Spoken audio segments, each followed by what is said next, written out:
예, 반갑습니다.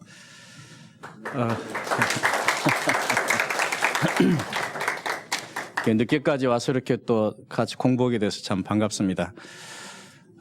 제가 만든 이 책, 웰 에이징이라는 것은 제가 조금 한나의 그 시도를 하고 있습니다. 왜 그러냐면, 고령사회다 해가지고 사람들이 그런 이야기를 많이 하지 않습니까? 근데 이 고령사회 그러면 이제 노화란 이야기가 나오는데, 이 노화에 대해서 굉장히 사람들이 부정적인 것 같아요. 그래서 무슨 안티에이징, 그게 굉장히 아주 친근감 있게 들리지 않습니까, 오히려? 항노화다, 또 노화 방지다.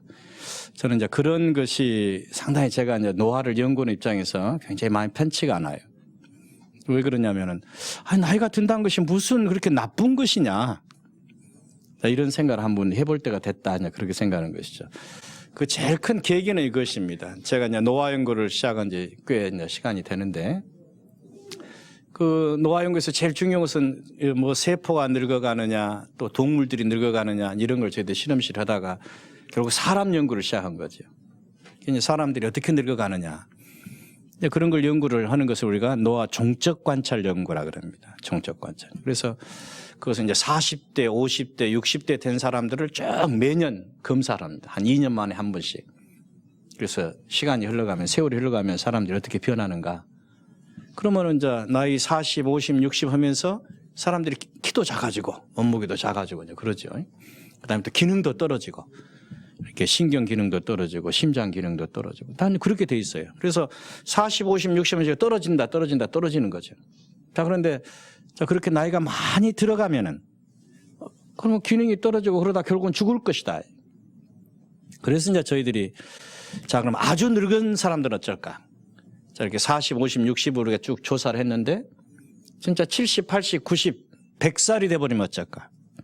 그래서 저희들은 이제 백세인 연구를 시작했습니다. 이제 백세인 연구는 우리가 이제 시작한 지 한 10년이 됐지만은 그 연구를 할 때 우리가 무슨 생각으로 했느냐? 100살이 된 사람들, 그 백세인들, 이런 분들은 정말 우리들하고 정상적인 이야기를 하실 수가 있을까? 정말 생각도 제대로 하시고 일상생활도 제대로 하실 수 있을까? 당연히 이런 의문을 가지고 했죠. 그런데 제가 백세인들을 그동안 한 10여 년 동안에 꽤 많이 만났습니다. 한 250분 이상 저희들이 이제 만났습니다.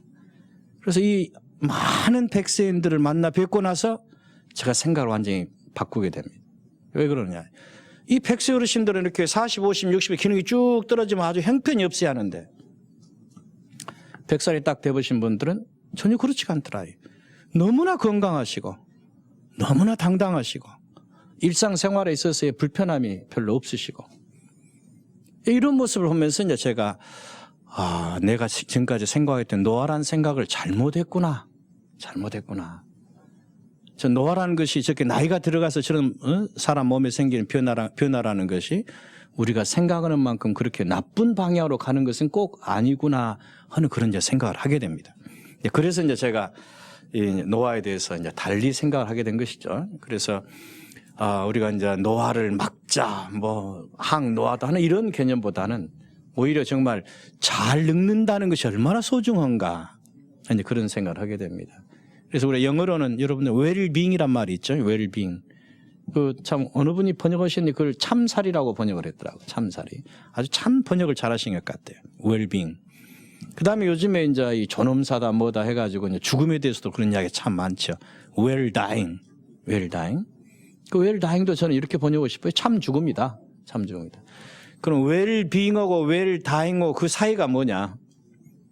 그게 바로 이제 well aging이다. well aging. 그래서 이제 well aging이라는 말을 이것도 우리말로 번역하자 그러면 참 늙기다. 이렇게 이제 번역해 볼 수 있지 않느냐 이렇게 생각이 됩니다. 그래서 제가 오늘 이제 여러분들하고는 제가 쓴 책에 있는 그런 내용들을 중심으로 해가지고 제일 첫 번째는 노화라는 것이 뭐냐라는 것을 한번 같이 한번 생각해 보도록 하겠습니다. 노화라는 것이 뭐냐. 그 다음에 이 후반부에는 예를 들면 실제 우리 장수하신 어르신들을 대상으로 해가지고 우리가 많이 조사한 그 결과 중에서 장수하신 분들이 무엇을 어떻게 먹고 어떻게 생활하고 계시는가 그런 것을 저희들이 이제 저희 조사한 그 결과를 바탕으로 해가지고 여러분들에게 소개해 드릴까 이렇게 생각을 합니다. 우선 이 노화라는 것에 대해서 제가 우선 간단히 한번 설명을 드리겠습니다. 그리고 노화라는 것은 우리가 크게 이렇게 나눕니다. 노화라 그러면은 이 누구나 같이 늙는 것이다. 이게 보편적이라고 생각합니다. 보편성. 누구나 늙는 것이다.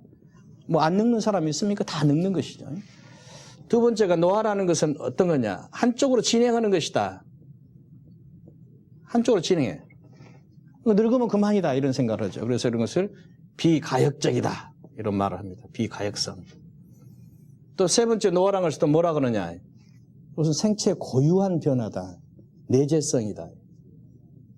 고유한 변화니까 이것은 바꾸지를 못하죠. 그래서 불가피성. 불가피하다. 노화라는 것은 불가피하다. 그 다음에 네 번째로 노화라는 것은 뭐냐? 노화라는 것은 기능이 떨어져 결국 죽는 거죠.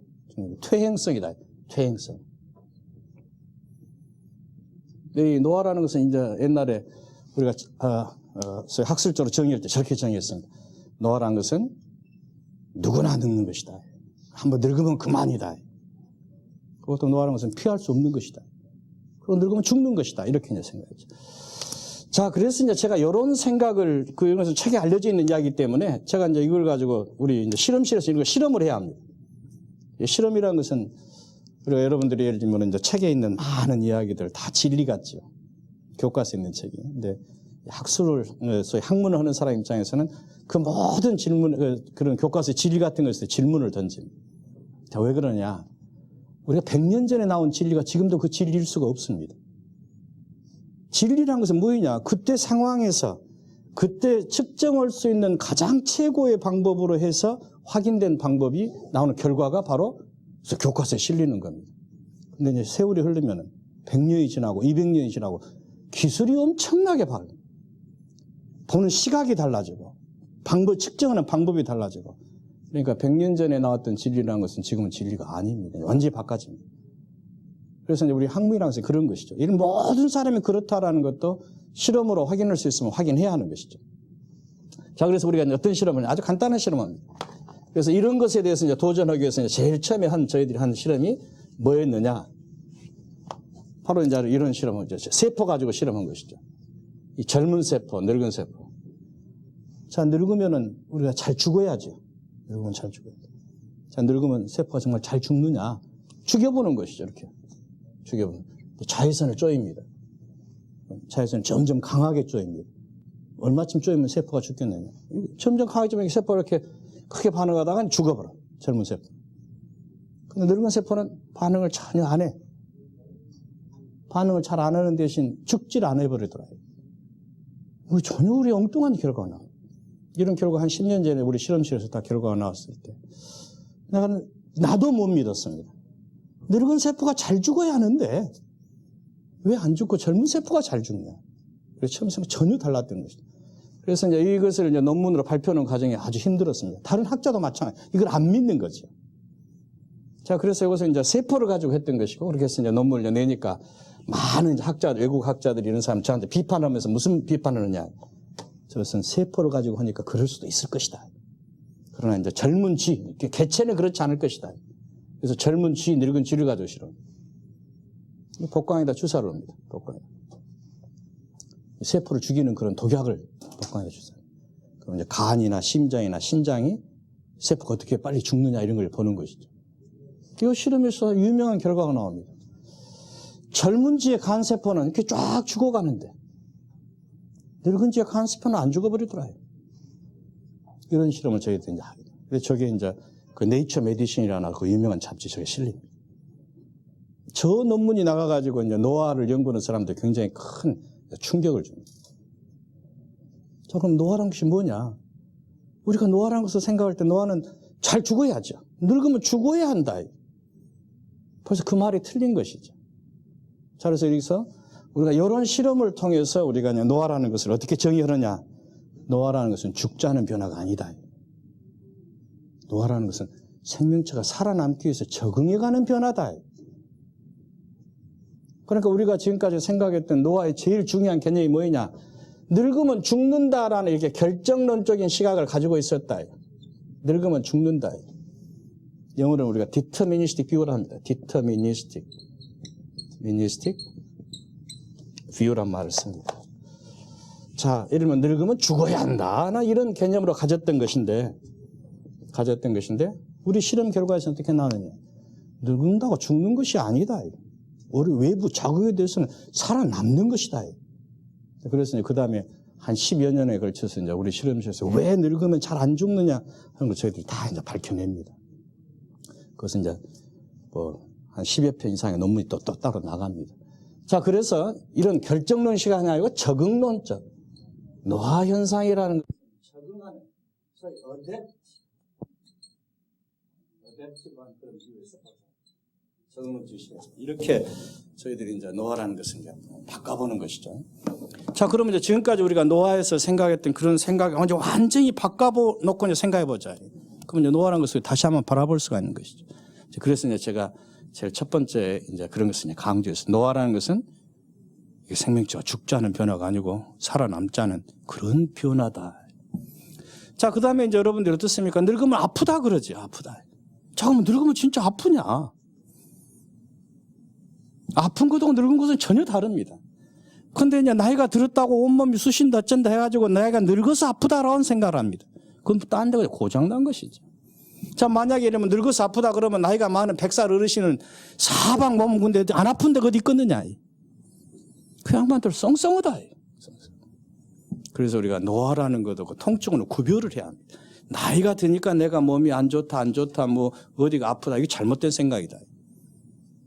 그것은 여러분이 어디가 아프다 그런 것은 아픈 원인을 찾아내야 합니다. 그 노화 때문에 그런 것은 아니다. 그래서 이제 그런 것이 우리가 우선 노화에 대해서 우리가 분명히 해야 하고, 이렇게 나이가 들었다는 것이 우리 몸에 병이 생겼다라는 것은 아니다. 일부 이 의료계에서는 이제 그렇게 말하는 사람이 있습니다. 노화라는 것은 병이다라고 이제 말하는 사람도 있습니다. 근데 저는 그 반대입니다. 어찌 노화라는 것이 병이다냐? 노화라는 것은 생리적인 변화입니다. 나이가 들어가지고 이러면 심장이 나쁘고 당뇨병이 생기고 무슨 암이 생기고 그것은 병인 것이죠. 그것은 다른 원인이 있어서 생긴 것이다. 나이가 들어서 생긴 것은 아니다. 나이가 생긴 것이 아니라 생활에 무엇이 잘못됐으니까 생긴 것이다.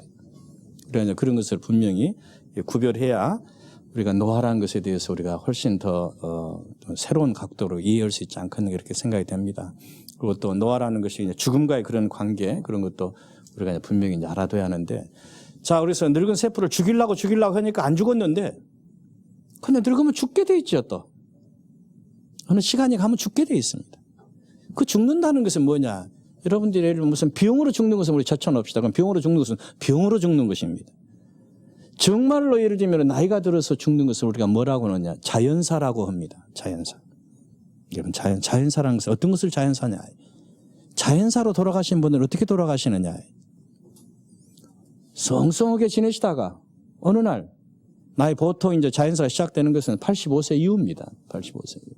조금 빠른 사람 80세, 그 전에는 되게 85세, 90세, 95세 또는 100세 넘으셔서 이제 돌아가신 분들 어떻게 돌아가시느냐. 아침에 자식들이 퇴근은 뭐 출근한다 그러면 갔다 오니라. 다녀와서 보시니까 돌아가셨어. 또 저녁에 잘 때 안녕히 주무십시오. 아침에 일어나 보면 돌아가셨어. 또는 어쩌면은 이 나이 드신 어르신들이 내가 몸살이 좀 났다. 좀 기운이 좀 없다. 하루 이틀 그러시니 그냥 돌아가셔. 정말 장수하셔가지고 제대로 어떤 자연사의 죽음을 하시는 분들은 그것은 그렇게 돌아가시는 것이다. 무엇이 아프고 어쩌고 돌아가는 것이 아니다. 그래서 그런 것은 아주 자연스러운 죽음이라고 저희들은 이제 그럽니다. 그래서 이제 그런 자연사라는 것은 또 여러 가지 원인이 있습니다. 여러 가지 이제 그런 것을 우리가 해결하고 찾아내고 해야지만은 되는데, 이제 그러나 뭐 그것도 언젠가 이제 밝혀지고 그런 것을 보완하는 방법도 이제 찾아지겠죠. 그러나 하여튼 우리가 분명히 알아둬야 할 것은 늙었다는 이유로 우리가 죽어야 한다. 또 늙었다는 이유로 해서 예를 들면 병이 걸려야 한다라는 그런 생각은 이 잘못된 것이다. 이제 그런 말씀을 이제 드리고 싶습니다. 그 다음에 이제 요즘에 이제 그 노화에 대해서 많은 사람들이 이제 관심이 많습니다. 고령사에 되다 보니까. 그러니까 별의별 여러 가지 방법들을 듣고 이제 그러죠. 뭐 몸에 대해서는 뭐 먹는 거 뭐 이런 많은 또 시도를 하시는 분이 있습니다. 그런데 우리 몸이라는 것은, 생명체라는 것은 아주 정직한 것이다. 아주 거짓말 할 수 없는 것입니다. 사람은 거짓말 할 수 있어도 사람의 몸은 거짓말을 못 합니다. 그 사람이 무엇을 먹었냐에 따라서 몸이 달라지는 것이고 무엇을 했느냐에 따라서 몸이 달라지는 것이다. 적절하게 운동을 하고 적절하게 몸을 다루는 사람들은 몸이 건강 상태를 유지하는 것이고 또 적절하게 이러면 음식을 먹고 적절하게 식이를 조절하는 사람들은 그만큼 또 당뇨다 뭐다 안 걸리고 되는 것이다. 우리 몸이란 것은 거짓말할 수 없는 것이다. 여러분들 우리 몸에 대해서 신뢰를 해야 합니다. 내가 내 몸에 대해서 신뢰하지 않으면 그것은 건강을 유지할 수 없는 것이죠. 몸이란 것은 정직한 것이다. 그 정직한 몸에 대해서 우리가 정직하게 반응을 기대해야 합니다. 사건은 다 저질러 놓고 우리 몸이 좀 달라지기를 바란다거나 그런 것은 있을 수 없는 이야기죠. 그래서 몸이 정직하다는 것을 여러분들이 꼭 명심해 줬으면 하는 것이고요. 그 다음에 더욱 중요한 것 중에 하나는 우리 몸은 진품입니다. 우리 몸은 복제품이 아닙니다. 이 진품하고 복제품의 차이가 뭐냐? 진품은 하나밖에 없는 것이죠. 온 세상에 하나밖에 없는 또 한 번밖에 없는 우리 생명은 그런 것입니다. 우리 몸은 그런 것입니다.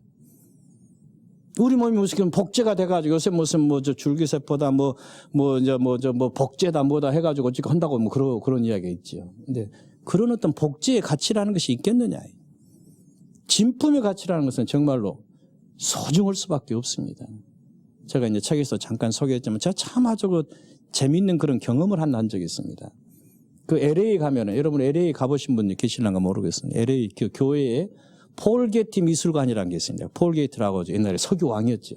아주 세계적인 부호였습니다. 근데 그 사람이 자기 이제 개인 그 미술관 하나 만들었어요. 근데 그 미술관은 참 이 베스비우스 화상이 터진 그 지역의 어떤 아주 유명한 옛날 집 모양을 그대로 만들어가지고 거기다 이제 미술관을 만들었는데 거기는 돈은 안 냅니다. 근데 들어가려면 반드시 예약해야 합니다. 전화로 예약해야 하더라고요. 그 미술관에 아주 엄청난 미술품이 있죠. 아주 세계적인 세계 최고의 부호가 그림들 또 조각들 이렇게 모아놨어요. 근데 딱 들어갔어요. 미술관 막 들어가면 현관에 있는 딱 그림. 그게 무슨 그림이냐? 그게 반 고흐의 그 난이라는 그림입니다. 정말 기가 막힌 아주 이 난이 그냥 막 이렇게 막 넘치듯 하는데 그런 그림 있지 않습니까? 보라색으로 막 불이 막 이렇게 아주 반고이. 그 그림이 4천만 달러라든가 5천만 달러라든가 그렇게 팔린 그림입니다. 그러니까 이거 우리 한국 돈으로 얼마겠습니까, 이게? 4천만 달러면은 우리나라 돈으로 400억이 더 넘고 500억, 600억 하는 그런 그림 한 폭이. 그 진품이 다 걸리는 거죠. 기가 막힌 그림이에요. 근데 저 끝에 나오니까 저 쇼핑센터가 있어요. 그래서 그 기념으로 그 그림 하나 살라니까 저 복제품은 $2더라고요. $2. 진품과 복제품의 가치는 그런 차이가 있는 것이다. 여러분들은 전부 다 좀 진품이 몸을 가지고 있다. 그 진품이라는 것은 그만큼 소중한 것이고 한 번밖에 없고 하나밖에 없는 것이기 때문에 어떻게 해야 합니까, 이게? 보호를 잘해야죠. 보호를 잘해야죠. 우리 잘 지켜야 한다. 진품이라는 것을 우리 복제품 같이 막 이렇게 마음대로 이렇게 나눠주면 되겠습니까? 그래서 우리 몸이라는 것은 진품이라는 것을 우리 항상 유념하시고 그 진품을 우리 어떻게 보호해야 할 것이냐. 그런 면에서 우리가 이제 삶도 살고 또 우리 노화도 맞이하고 그래야지 않겠나 이렇게 생각이 됩니다. 그래서 이제 제가 그 노화 연구를 이제 하면서 이제 저는 이제 주 관심이 저는 이제 기본적으로 이제 생화학자입니다. 그러니까 생명의 제일 분자가 어떻게 움직이느냐 이런 것을 연구하는 이제 그런 입장이죠. 그래서 그런 입장에서 예를 들면 이제 생명체를 구성하는 분자들이 어떻게 움직이느냐, 이제 그것이 결국은 병이 어떻게 병이 일어났을 때 어떻게 달라지고, 암이 일어났을 때 어떻게 달라지고, 또 노화가 됐을 때 어떻게 달라지느냐 하는 것을 이제 제가 이제 쭉 한 30년 넘게 이제 연구를 해왔죠. 그 과정에서 이제 최근에 이제 제가 주로 관심 가지고 있는 것은 노화입니다. 자, 우리 세포가 늙어져 가면은 세포 내에 있는 분자들이 어떻게 달라지고, 우리 몸이 늙어져 가면 우리 몸을 구성하는 분자들이 어떻게 달라지는가. 이게 이제 제 주 이제 관심인데, 그러다가 나중에 엉뚱하게 이제 백세인까지 가는 사람까지 들여다보는 그런 참 행운을 이제 가진 것이죠. 근데 제가 이런 그 측면에서 참 노화라는 것을 들여다보면서 저는 노화를 완전히 이제 달리 보게 된 겁니다. 그리고 이제 이런 노화라는 것을 보면서 정말 노화를 보면서 고령사회라는 걸 다시 한번 들여다보는 것이죠. 아주 그 결정적인 계기는 아주 간단합니다. 제가 예를 들면 백세인 조사를 하기 위해서 현장에 직접 다닐 생각을 처음에 제가 하지를 않았습니다. 제 이제 그 제자들을 시켜서 야, 너희들 조사하고 와, 이제 그러려고 이제 그랬던 것이죠. 근데 제일 처음에 제가 부탁한 우리 제자가 백세인을 잘 못 만나고 왔어요. 그래서 그러면 내가 한번 같이 가보자. 그래서 같이 가봅니다. 그래서 제일 처음에 백세인을 만난 분을 내가 어디서 만났냐면 서울에서 만나질 않았습니다. 경상북도 예천에서 만납니다. 예천에 이제 새벽에 가서 비행기 타고, 옛날에 예천에 비행장이 있었습니다. 그 비행기 타고 가가지고 백세 어르신을 딱 만나는 거죠. 이 백세 어르신이 102살이십니다. 근데 내가 처음 만난 백세인이지만은 꼭 백세 같지가 않아. 그렇게 젊어 보이고. 근데 백세라니까 어쩌십니까? 이름 뭐 호적이랑 주민등록번호랑 이름이랑 다 맞고. 그것도 아들이 있어. 아들이 70대인데 아드님이라고 그래서 그런갑다. 그래서 그 이제 할머니하고 이제 조사를 시작해요. 근데 한참 조사하다 보니까 이 아들이 그 할머니한테 작은 어머니하고 부르는 거예요. 그 소리가 딱 귀에 들리는 거예요. 그래서 그분한테 아니 어머니 아니냐 이거야. 어머니 맞다 이거야. 근데 왜 작은 어머니라 그러냐. 그때 정말 기절초풍할 일을 제가 겪었거든요. 바로 이 할머니는 본부인이 아니었습니다. 옛날 그 첩인 뭐 그런 제도였습니다. 그리고 이분은 당신 이름도 없고 성도 없고 주민등록번호도 없어. 그냥 본부인 것을 그대로 쓰는 거야. 그리고 이 할머니 진짜 나이는 92살밖에 되질 않은 것이죠. 이런 기가 막힌 일이 됐습니다. 제가 그래서 그때 이 백세인 연구가 의학적 연구가 아니구나. 이 사람의 노화 연구라는 것이 단순한 의학적 연구가 아니구나. 그래서 이제 제가 돌아와가지고 우리 이제 서울대학에 저 같이 이제 지내는 사회학 교수, 가족학 교수, 생태학 교수, 인류학 교수들한테 연락합니다. 우리 같이 가자. 우리 백세인 연구 다시 하자.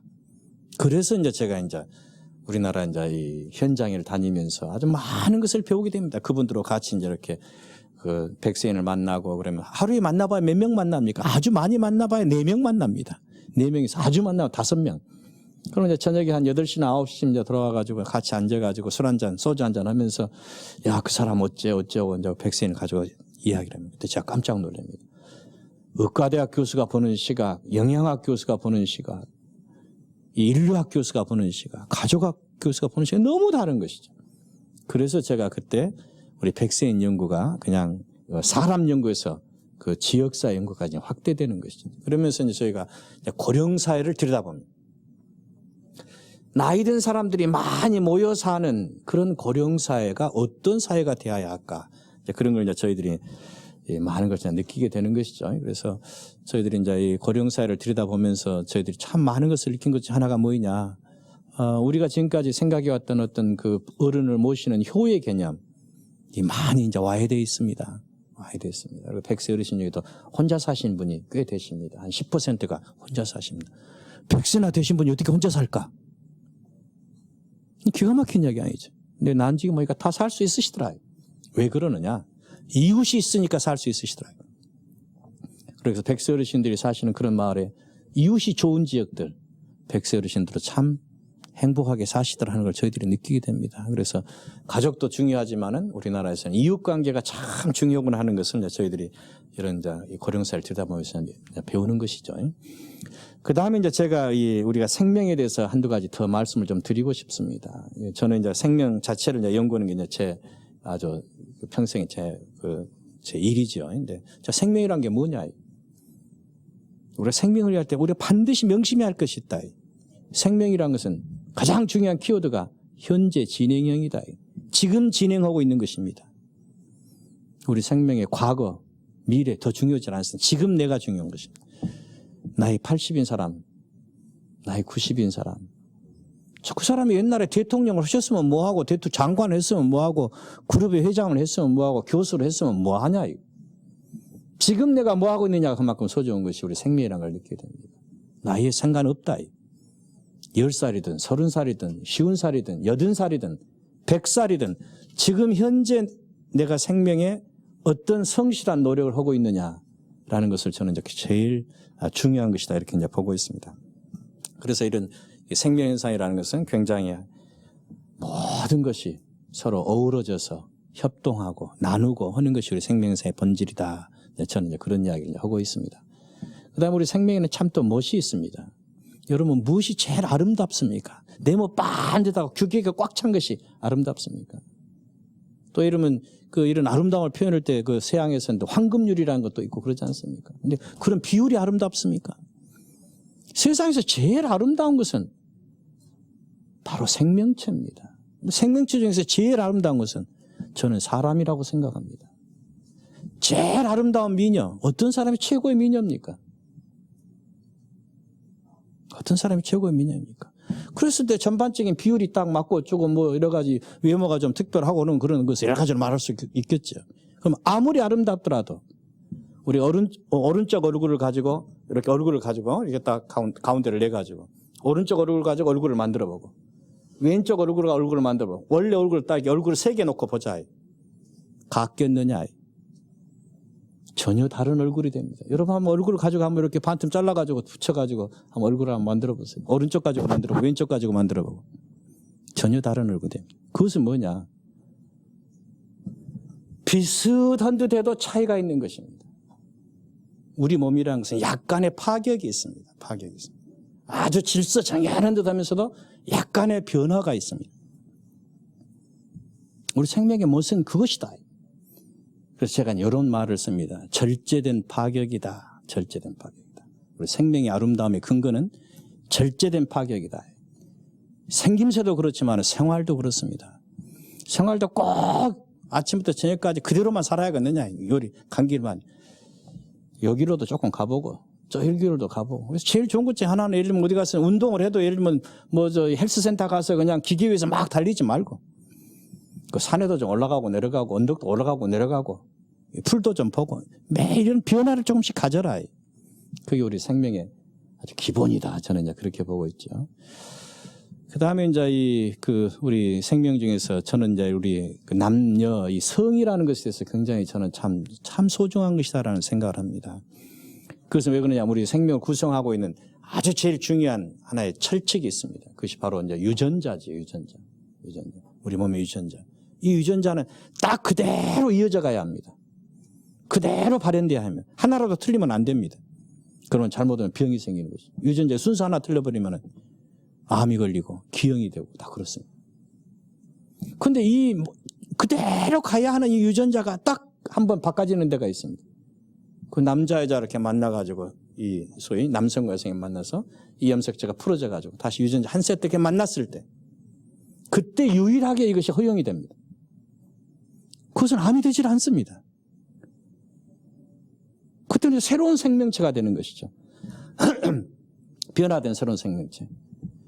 우리 DNA, 우리 유전자라는 것은 그 속성이 뭐냐?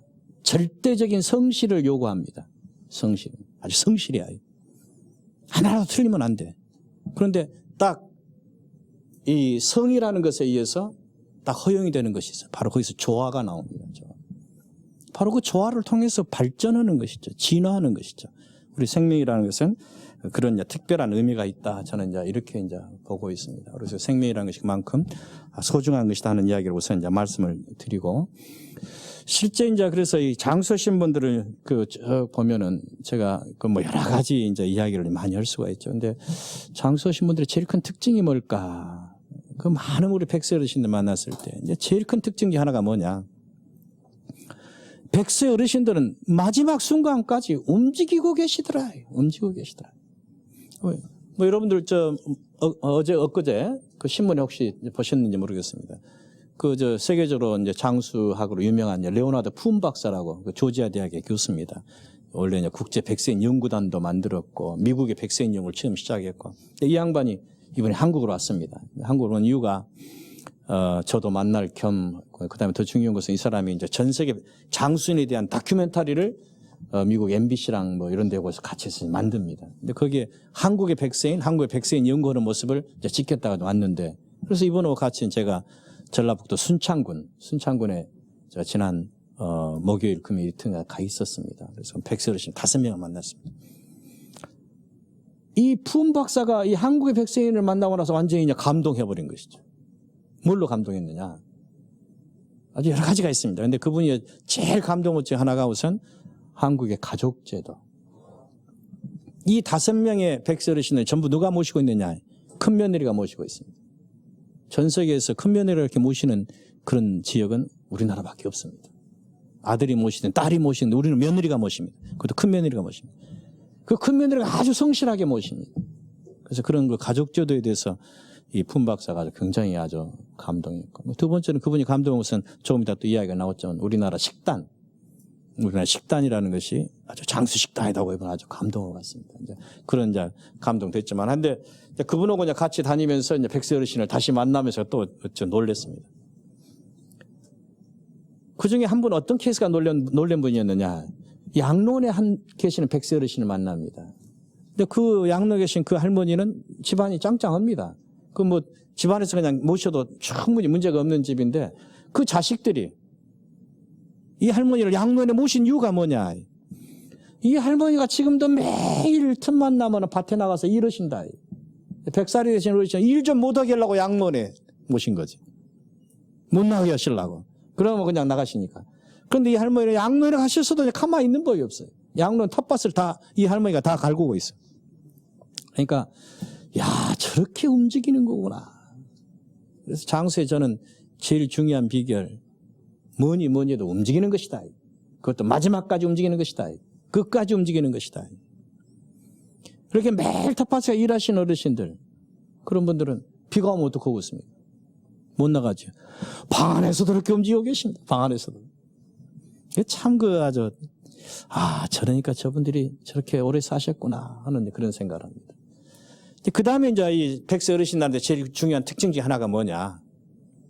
그 오만 변화에 대해서 적응한다는 것이죠. 궁금해 하시고.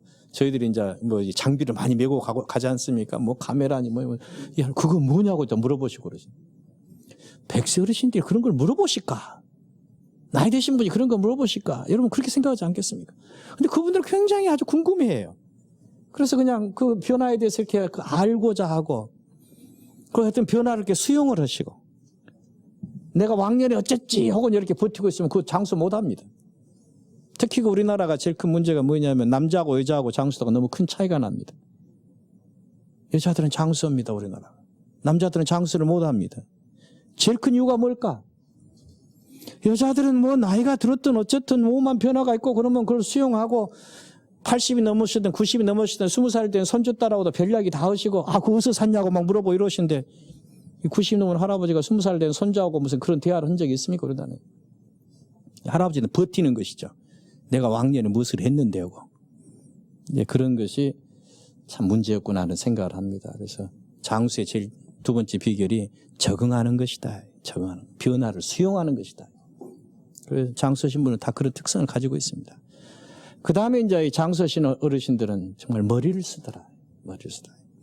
여러분, 우리가 조사를 딱 하면 그냥 조사에 응하지를 않습니다. 저희들 신원 파악하시고 딱, 이렇게 뭐 물어보시고 해가지고, 이제 그러면서, 그래, 그런 조사 응하지.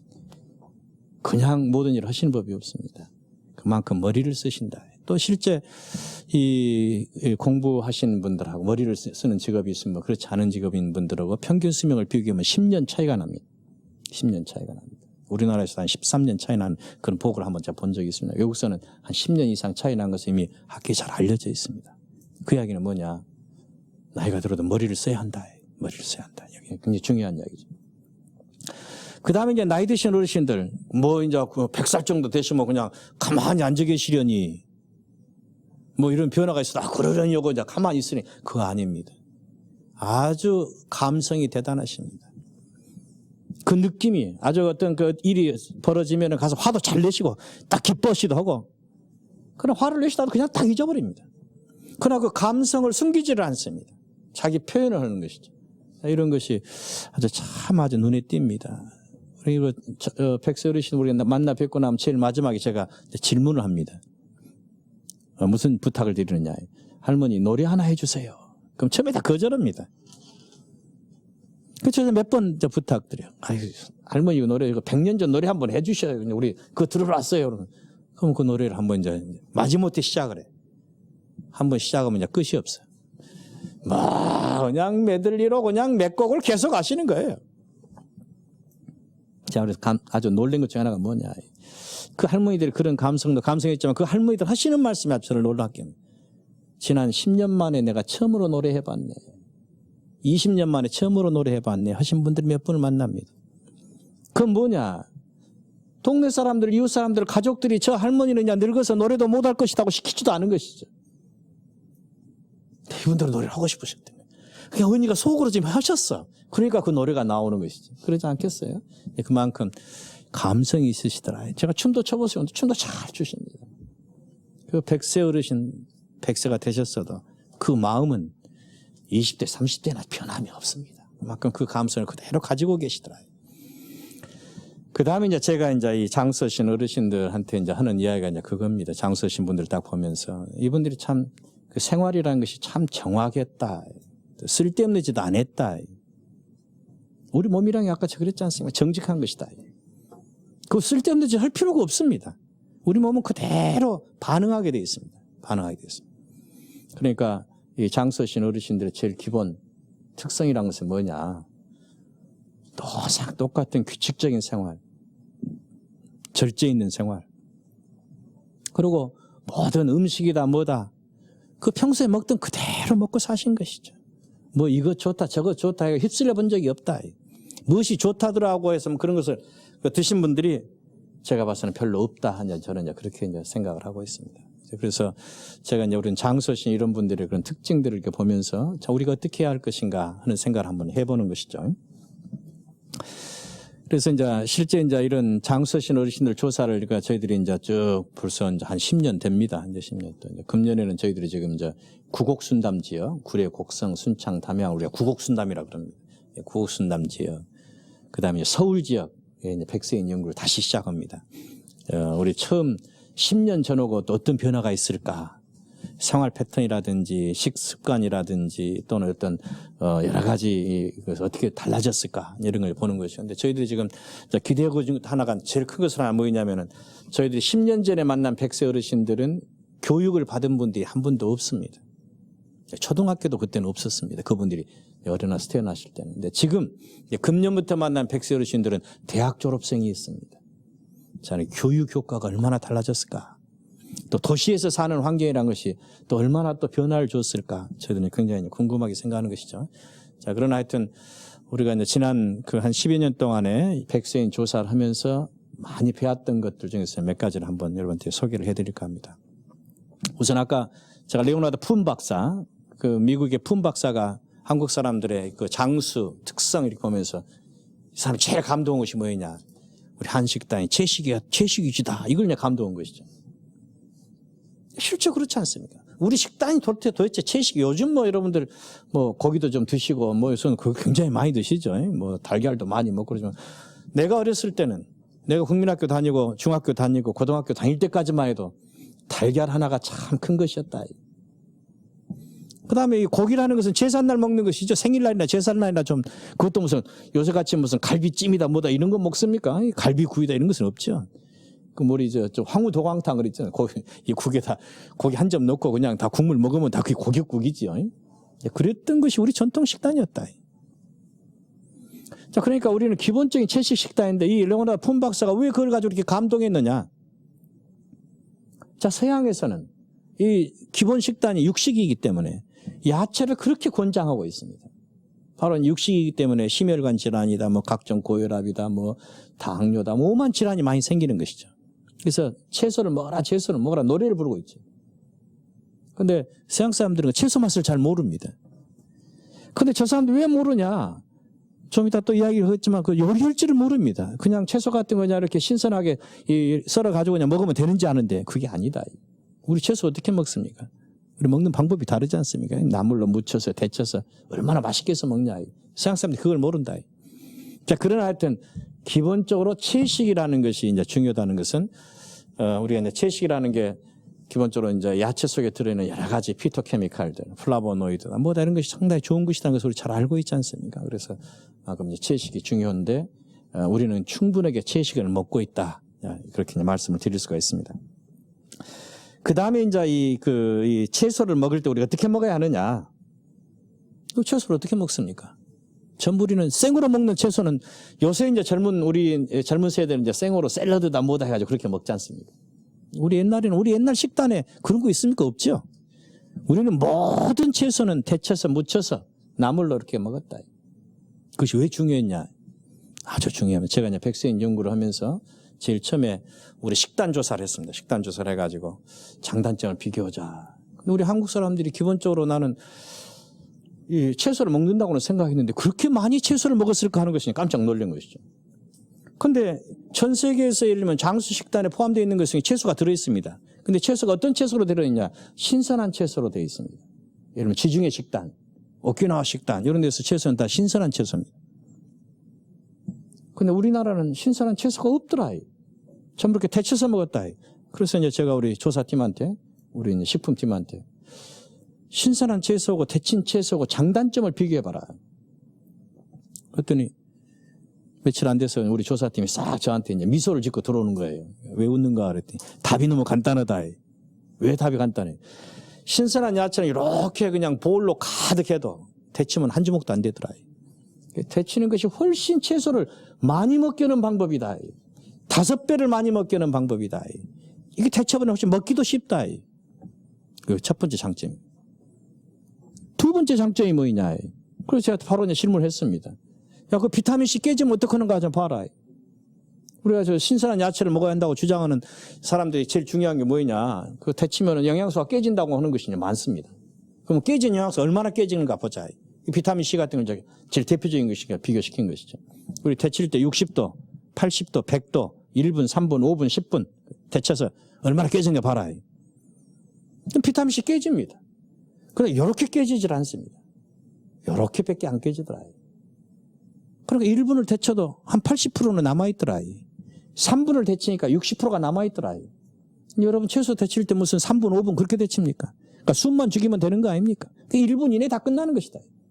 비타민C 깨져봐야 20% 깨지더라. 그럼 채소를 5배 더 먹어버리면 어떻게 됩니까? 그러니까 별 문제가 없더라. 그 다음에 이제 중요한 것 중에 하나가 야채 속에는 또 여러분들이 많은 것이 들어있습니다. 특히 이제 여러분 우리 같이 다 아는 이야기죠. 무슨 농약도 해야 하고 거름도 해야 하고 그러지 않습니까? 특히 이제 비닐하우스 키우려고 하면 이걸 많이 해야죠. 자, 그러면 그냥 생으로 먹을 때 잘 씻어집니까? 근데 데치면은 그것이 많이 씻어지는 것이다. 우선 제거되기가 훨씬 더 쉽죠. 근데 더 중요한 것은 바로 질산염입니다. 속성 재배하려면은 질소비료를 많이 써야지요. 근데 그 질소비료를 많이 쓰면 그 질산염이 또 생기는 것이죠. 근데 이 질산염이라는 것이 우리 몸에 들어가면 아질산염이 되고 아질산염은 또 발암물질로 갈 수가 있습니다. 그래서 야채를 먹어도 암이 일어날 수밖에 없는 이유는 바로 그런 데가 있습니다. 자, 그걸 줄여야죠. 바로 데치는 거. 1분만 데치니까 질산염이 50%가 없어져 버리더라. 그 이야기는 뭐냐. 우리 전통 식단의 그 데치는 방법이라는 것이 야채를 안전하게 먹는 방법이더라. 안전하게 먹는 법. 그래서 저는 이제 우리 식단이라는 것이 우리가 지금까지 먹어왔던 그 식단이 저는 좋은 것이다. 그런 이야기를 제가 이제 하고 있습니다. 그 다음에 이제 제가 이제 소위 이제 생선 먹을 때 제가 여러분께 이제 말씀을 드리자면은 제가 이제 이 노화 연구하기 전에 무슨 연구를 했느냐. 이 암 연구를 했습니다. 암 중에서 어떤 연구를, 무엇이 암을 일으키느냐. 여러분 제가 그래서 그 일찍이 우리 국민들한테 그 권고한 것이 참 많습니다. 암 연구를 제일 처음에 제가 시작한 거예요. 식품에 발암물질이 어디가 들어있느냐 연구를 시작한 것이 제가 79년입니다. 지금부터 30년 전이죠. 그래서 우리나라 식품에 어디가 발암물질이 있는가를 쭉 검사를 했습니다. 그렇게 엉뚱하게 발암물질이 어디서 제일 많이 나오느냐. 한국 사람들이 먹는 식단 중에서 바로 생선에서 제일 많이 나옵니다. 처음에 깜짝 놀랐죠. 우리 생선은 건강에 좋다고 그러는데. 근데 생선은 무엇에 좋느냐? 심혈관 질환에 좋습니다. 생선에 들어있는 오메가3다, 오메가6 이런 말씀을 들어봤죠. 오메가3 지방산이다, 불포화 지방산. 이것이 우리 심장 질환에 굉장히 도움이 되는 것입니다. 그런데 이 생선이라는 것은 조사를 해서 보니까 발암물질이 생기는 것이에요. 그래서 어째 생기느냐? 이 소고기나 돼지고기는 안 생기는데.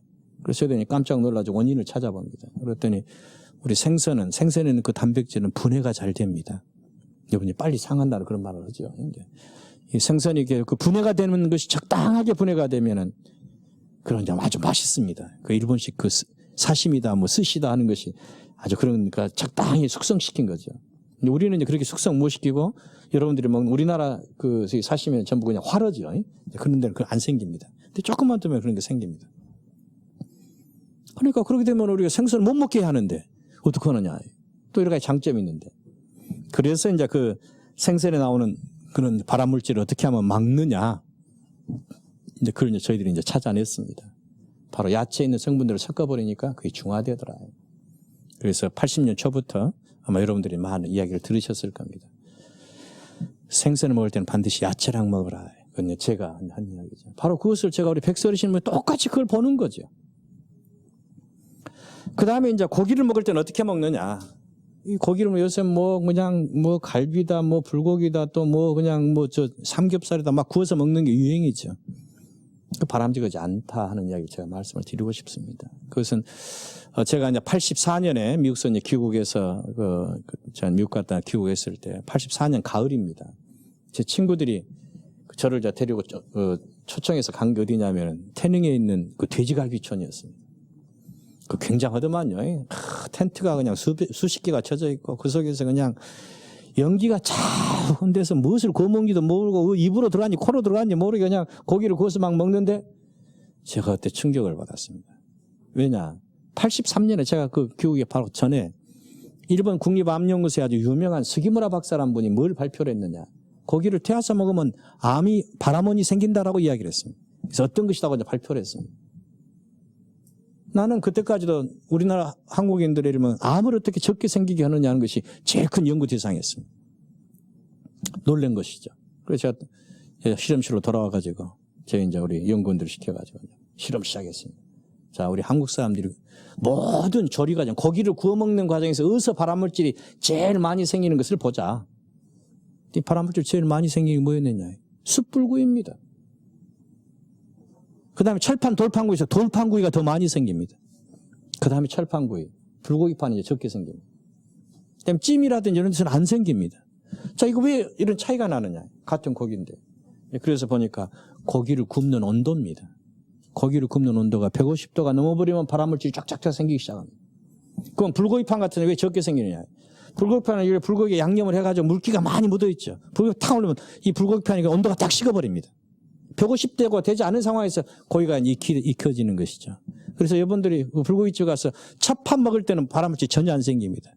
두 번째 추가 오다 하면 그 다음에 먹는 속도가 느려집니다. 여러분이 불고기판에다 딱 놓고 그 고기 딱 놓고 입에 들어가는데 3분이 안 걸립니다. 두 번째 오다 하면 이제 5분이 넘습니다. 그럼 그때 이제 타는 것이죠. 그래서 그런 과정이 좋지 않다 생각돼요. 뭐 숯불고기는 그대로 그냥 직화니까 온도가 높지요. 또 철판, 돌판에서 이제 돌판은 철판하고 차이점이 열을 전도하지 못합니다. 이 돌판이 800도로 데펴져 있으면 그 800도로 그냥 고기가 요리가 되는 것이죠. 그래서 이제 그런 것은 저희들이 알게 돼가지고 또 이제 그래가지고 야, 이대로 말했다면 큰일 나겠다. 어떻게 하느냐. 그래서 저희들이 또 실험을 합니다. 그래서 저희들이 권장한 것이 고기를 드실 때는 반드시 야채랑 같이 드시라. 야채 드실 때 그때 우리 한국 사람 전부 상추쌈만 해 먹었을 때입니다.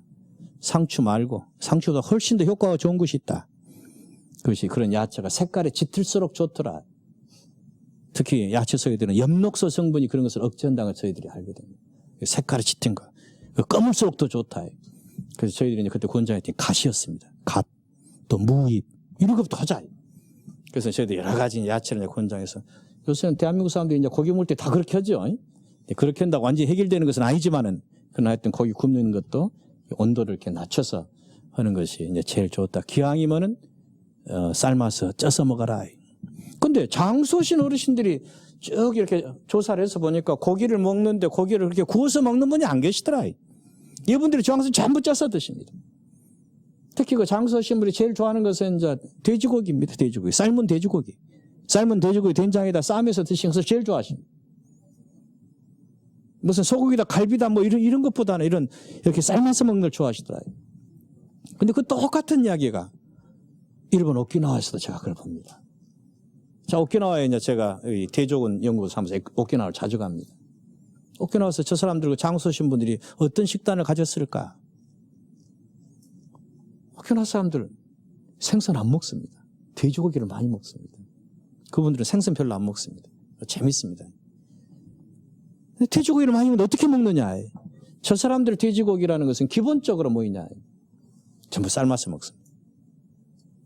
오키나와에 라우떼라는 그런 돼지고기 요리가 아주 중요한 전통 식단입니다. 라오떼는 어떻게 하느냐. 돼지를 잡아서 바로 삶습니다. 삶은 데다가 다시 양념을 합니다. 그래서 그걸 다시 찝니다. 그러니까 2번 삶는 것이죠. 2번. 기름이 다 빠지고 여러 가지 독성도 다. 특히 이제 이 삶는 것이 중요한 제일 큰 이유 중 하나는 뭐냐. 기름 빼는 것도 중요하지만은 사실은 우리 모든 그 환경 호르몬이다 또 여러 가지 독성 물질 우리 몸에 어디에 축적이 되느냐. 지방에 축적이 됩니다. 그렇게 빠지면 그거 다 빠져나갑니다. 바로 이제 그래서 삶는 것이 좋다는 것이죠. 근데 바로 오키나와 사람들이 바로 그렇습니다. 오키나와 식단에는 뭐 생선을 아주 안 먹는 것은 아니니까 생선이나 돼지고기나 무엇이든 간에 굽는 요리 방법이 없습니다. 반드시 찌고 삶는 요리 방법이더라. 그것이 제가 그 오키나와 사람들에서도 봤고 또 우리 장소신 어르신도 봤고 이제 그렇습니다. 그래서 저런 것이 식단에서 우리가 조심해야 할 것이구나 이제 그런 생각을 하는 것이죠. 그 다음에 이제 우리 식단 중에서 이제 제일 중요한 것 중 하나가 뭐냐? 이런 뭡니까?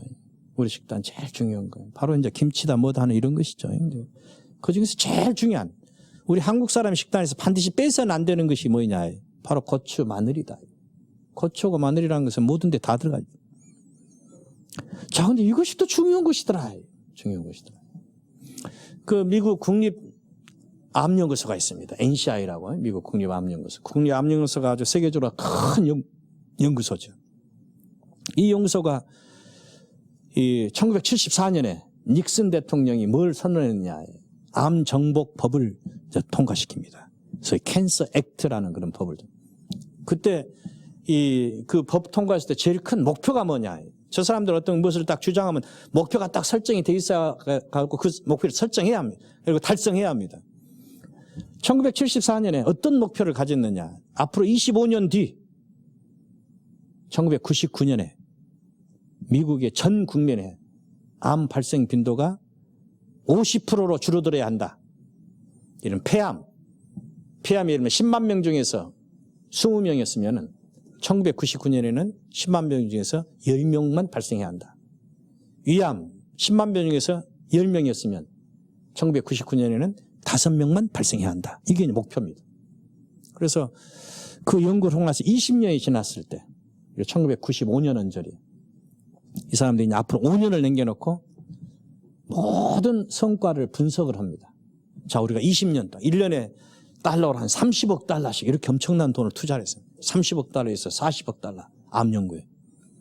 그러면 20년간 그렇게 투자를 했으면 얼마 투자했습니까? 600억, 800억 달러가 투자된 것이다. 그러면 800억 달러라고 하면 우리나라 돈은 얼마가 있습니까? 이 콩 3개 붙이고 한참 1종으로 또 곱해보면 엄청난 숫자가 되죠. 그런 엄청난 돈을 투자를 해가지고 암 연구를 이렇게 전 세계 암 연구를 유도를 했고 소위 암 연구를 촉진을 시켰고 그래서 노벨상이 많이 나옵니다. 엄청나게 많은 논문들이 쏟아져 나옵니다. 그런데 1995년에 딱 비교를 해서 이제 지금까지 그럼 우리가 한 20년 한 연구 결과가 미국의 암 발생을 얼마나 변화시켰느냐. 그리고 암 발생 빈도로 딱 맞춰봅니다. 그랬더니 암 발생 빈도가 별로 줄어든 기색이 없어요.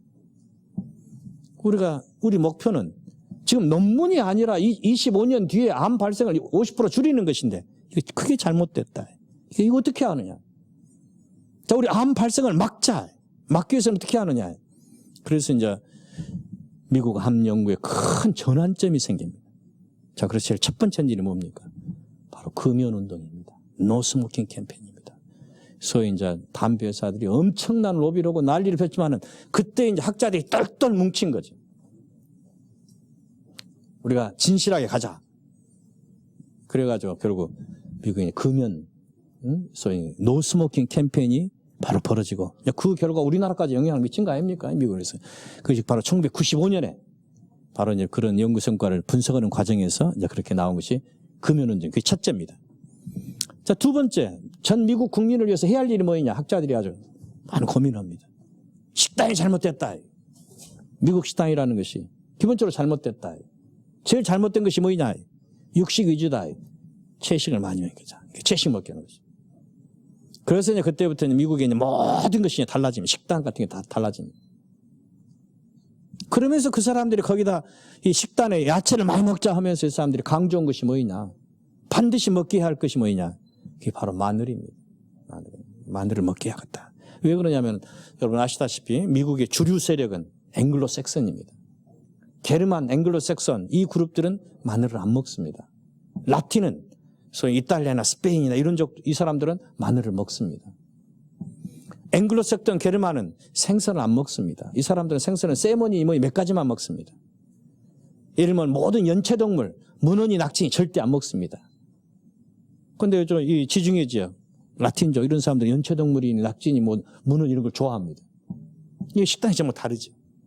그래서 미국의 주류가 앵글로색선 게르만이기 때문에 이 사람들한테 이런 어떤 그 식단을 먹여야 할 것이라는 것이 굉장히 강조되는 것이죠. 그 중에 이제 아주 제일 강조했던 것 중 하나가 이제 마늘이었습니다. 근데 이제 마늘은 그 냄새가 나지 않습니까? 우리는 별 부담 없게 생각하지만 그 서양 사람들이 마늘 냄새 아주 싫어합니다.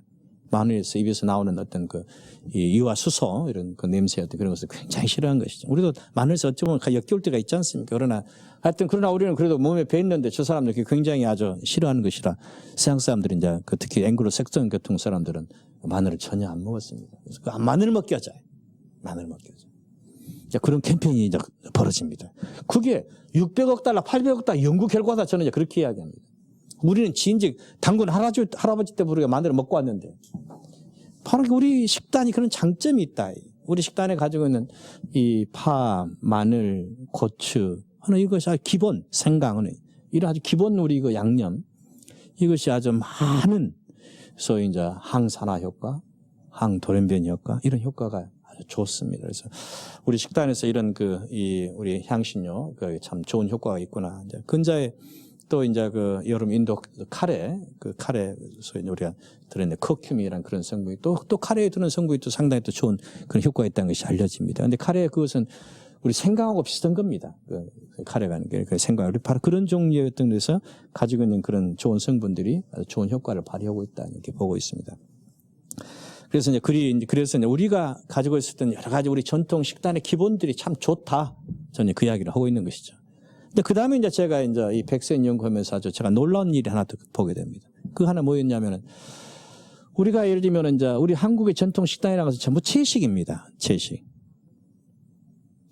우리는 육식이 백세 어르신들 육식 별로 안 하십니다. 근데 이렇게 채식을 위주로 하는 우리 백세 어르신들의 이제 우리 혈액을 뽑아가지고 이 피검사를 해서 영양소 분석을 쫙 합니다.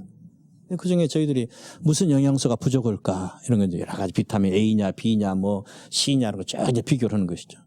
그 중에 아주 중요한 것이 하나 있습니다. 그것이 비타민 B12입니다. 비타민 B12. 비타민 B12라는 것은 이것은 육식에만 있습니다. 채식에는 없다는 것은 학계의 정설입니다. 채식에는 없습니다. 콩이니 배추니 이런 데 전혀 없습니다. 그래서 고기에만 있습니다. 그래서 우리가 예를 들면 완전한 채식을 하는 것이 바람직하지 않다. 라고 말하는 이유는 뭐냐? 그 중에 하나가 바이타민 B12입니다. 그래서 완전히 채식한 사람들은 바이타민 B12를 꼭 보충해라. 우리가 그렇게 권장하고 있죠. 그런데 백세 어르신들 이렇게 딱 보니까 이 백세 어르신들의 비타민 B12가 정상이더라. 뚝 떨어져 있어야 하는데 정상이. 그래서 정상이라 괜찮구나. 그냥 저는 별로 신경을 안 썼습니다. 이걸 가지고 그냥 미국에 가서 이제 미국 조지아에서 저희들이 큰 국제 심포지엄이 한 2년 전에 있었습니다. 그래서 제가 그냥 우리 한국의 백세인들의 영양 상태가 어쩌고저쩌고 발표를 합니다. 가서 딱 발표를 하니까 저는 그냥 쓱 발표가 이제 질문을 하는데 제 앞에 그 유명한 그 영양학자 한 사람이 메리안 존슨이라는 여자 학자인데 이 사람이 딱 저를 쳐다보니 프로페서 박 한국 사람들은 채식을 주로 한다는데 왜 백세 어르신들이 비타민 B12가 정상이냐. 제가 그 질문을 생각해 본 적이 없습니다. 그냥 정상인가 합다고 내가 생각을 안 한 것이 문제가 있어야 생각하지. 미국의 백세인들은 일반인들은 비타민 B2가 정상인데 백세인들은 비타민 B12가 부족합니다. 미국엔. 왜냐? 백세인들 치아가 안 좋아가지고 고기를 못 먹습니다. 그래서 미국의 백세인들은 비타민 B12가 30% 내지 40%가 결핍 상태입니다. 그래서 미국의 백세인들은 비타민 B12를 강화시킨 그런 우유를 먹이고 그럽니다. 우리는 그런 것도 없다. 근데 우리가 정상에다가 딱 내가 발표하니까 이 사람이 저를 보고 이제 그 질문이니까 참 얼마나 민망합니까? 답을 못 했죠. 근데 그 질문을 딱 기분 나쁘기도 하죠. 왜냐하면 너 비타민 B12 엉터리로 측정이 있지 않느냐? 이런 누앙스도 있지 않겠어요. 이거 학자로서는 참 얼마나 참 불편합니까? 제가 돌아왔어요. 이제 귀국해가지고, 야, 비타민 B12 다시 재라. 피가 다 있으니까. 이게 정상이야. 자, 그러면 우리 비타민 B12 찾자. 한국 식단에 비타민 B12 소스가 있다. 다 찾아라. 그래서 모든 우리 식품을 먹는 그대로 분석을 시작합니다. 우리 여러분들 먹는 그대로, 김치 통째로, 국물, 된장국 그대로 정말 분석을 다시 시작합니다. 그래서 저희들이 이제 놀라운 것을 찾아냅니다. 뭐냐? 우리 한국 식단에 비타민 B12 소스가 있더라. 이게 바로 발효식품입니다. 된장, 간장, 청국장, 고추장, 요소계가 들어있더라. 콩이다 뭐다에는 전혀, 두부까지도 전혀 없습니다. 근데 이것이 발효하는 과정에서 박테리아가 비타민 B12를 만든 것을 우리가 먹고 있더라. 그러다 보니까 된장, 간장, 청국장뿐만 아니라 김치도 들어있더라. 김치. 그러니까 그것이 비타민 B12를 공급해줘 버린 것이. 바로 이제 이것이 저희들이 이제 발견하게 돼가지고 저희들이 굉장히 이제 기분이 좋아진 것이죠. 그 이야기는 뭐냐? 발효식품, 우리 한국 식품의 기본은 발효식품이다. 우리 식단에서 발효식품 아닌 것이 어디가 있습니까? 데친 나물이나 뭐다 이런 거다. 그 다음에 나머지 전부 발효식품. 김치, 각종 김치 다 발효식품이고, 된장, 간장, 청국장 다 발효식품이고, 우리는 발효식품 먹고 사는 족속이다. 그래서 우리가 식품에 대해서 우리가 새로운 이야기를 이제 식품학교 하는 사람들한테 우리가 큰 소리 칠 수 있는 거리가 생깁니다. 예를 들면 이제 이 레비 스트라우스라는 세계적인 인류학자가 있습니다. 그 레비 스트라우스라는 세계적인 인류학자가 인류를 어떻게 구분했느냐? 날 것을 먹는 그룹, 익힌 것을 먹는 그룹 이렇게 구분해놨습니다. 날 것을 먹는 그룹. 그러니까 날 것을 먹는 그룹은 조금 야만인이고, 익힌 것을 먹는 그룹은 문명인이다. 이런 식의 어떤 그 카테고리로 딱 구분해. 근데 그 양반이 이렇게 삭힌 것을 먹는 사람이 있는다 것을 모르는 것이지. 이제 그런 그 세계적인 인류학자의 분류 자체가 잘못됐다라고 우리 이야기할 수 있는 그런 꼭지가, 우리 인류학 교수가 바로 그걸 가지고 이제 논문을 씁니다. 자, 레비 스트라우스는 지금 그분 살아있습니다. 102살입니다. 아주 세계 최고의 지금 인류학자인데 그 양반이 내놓은 그런 학계 분류 잘못된 것이다. 이제 우리 연구에서 나옵니다. 그러면서 이 발효식품의 의미가 뭐냐? 채식의 문제점을 보완해 주는 것이다. 우리 발효식품이라는 것은 보완식품이라는 것이다. 그래서 새로운 그런 개념을 우리 장수연구하면서 우리가 이야기를 할 그런 계기가 되는 것이죠. 그래서 이런 이제 장수연구하면서 저희들이 이제 많은 것을 이제 느끼게 됩니다. 그래서 이제 이런 식품도 그렇고, 그 다음에 이제 사실은 이제 이 백세 어르신들에서 이제 저희들이 이제 제일 크게 이제 이 조사하면서 이렇게 보면 이제 술, 담배입니다. 술, 담배. 술, 담배를 마시거나 피시거나 하신 분이 한 20%가 되십니다. 그러니까 전혀 모든 백세인들이 그걸 전혀 안 하거나 그렇지는 않습니다. 한 20%는 술 드시고 담배 드시고 그러십니다. 근데 그 20%는 우리가 일반 노인들, 60세 이상 된 노인들의 술, 담배 하시는 사람들이 50%가 넘습니다. 그것은 현저하게 낮은 것이죠. 술, 담배 드시는 분들이 되게 드시는 양이 또 딱 정해져 있습니다. 되게 이제 반주로 드십니다. 술은 반주로. 담배도 대부분은 하루에 한 3개피, 5개피 이렇게 피고 그냥 마시더라고요. 자, 그러나 저는 예를 들면은 이 담배의 경우는 여하튼간에 완전히 끊었으면 좋겠다. 그런 말씀을 제가 드립니다. 자, 왜 그러냐면 우리 몸이 어떻게 나이가 들면서 늙어질 때 이렇게 늙어져 갑니다. 자, 우리 몸이 늙는다. 저렇게 늙는다. 기능이 나이가 들어가면서 기능이 떨어지는 것이죠. 신경기는 이렇게 떨어집니다. 신경기는. 또 신장기는 이렇게 떨어집니다. 심장기는. 늙어지면 이렇게 떨어집니다. 더 빨리 떨어지는 거. 이게 폐기능입니다. 폐기능. 폐기능이 못지않게 같이 떨어지는 거. 이게 신장기능입니다. 자, 요 이야기는 뭐냐. 우리 몸의 어떤 이 노화 현상이라는 것이 모든 장기가 똑같이 오는 것은 아니다. 장기에 따라서 늙어가는 속도가 다르죠. 다르죠. 자, 우리 몸의 유전자가 모든 조직이 똑같은데도 왜 늙어가는 속도가 다르냐? 그것은 환경과의 상호작용입니다. 자, 다른 어떤 것보다도 폐가 빨리 늙어간 이유는 뭐냐? 폐는 밖에 나쁜 공기 그대로 노출이 되어 있는 것이죠. 결국은 바로 공기가 들어가는 것이죠. 그러니까 어떤 우리 장기보다도 소위 손상을 더 많이 받게 되어 있는 것이 폐입니다. 폐를 보호하려면 어떻게 합니까? 나쁜 공기 안 마셔야지.